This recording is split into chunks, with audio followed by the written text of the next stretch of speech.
ఉంటుంది. ఆ శిక్ష తిరిగి రావదు అని లేఖనం సెలవిస్తుంది.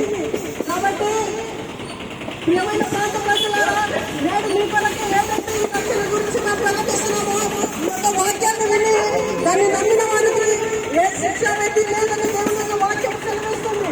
ఏ వాక్యం అంటే నేడు మీ కొరకు రక్షకుడు ఈ రకంగా జన్మించి ఉన్నాడు. ఈ యొక్క వాక్యాన్ని ఎవరైతే నమ్ముతారో, ఎవరైతే విశ్వసిస్తారో అట్టి వారు రక్షించబడతారు.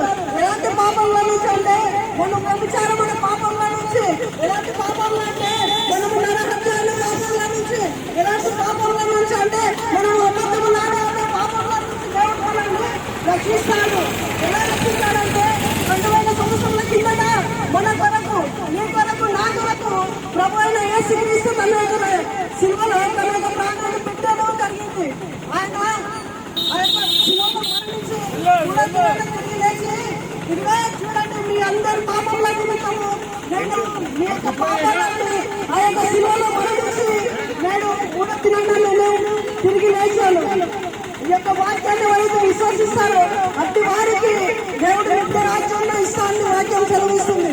అట్టి వారికే పాప క్షమాపణ, అట్టి వారే రక్షించబడతారని దేవుని యొక్క వాక్యం సెలవిస్తుంది. కనుక ఈ యొక్క ఈ యొక్క వాక్యాన్ని ఎవరైతే నమ్మి విశ్వసిస్తారో అట్టి వారికి గొప్ప క్రిస్మస్, గొప్ప శుభవర్తమానాన్ని దేవుడు ఈ ప్రాంతానికి తీసుకురావడం జరిగింది. కనుక ప్రాంత ప్రజలారా, ఈ యొక్క వాక్యాన్ని మీ హృదయాన్ని గ్రహించి మీరు నమ్మి రక్షించబడి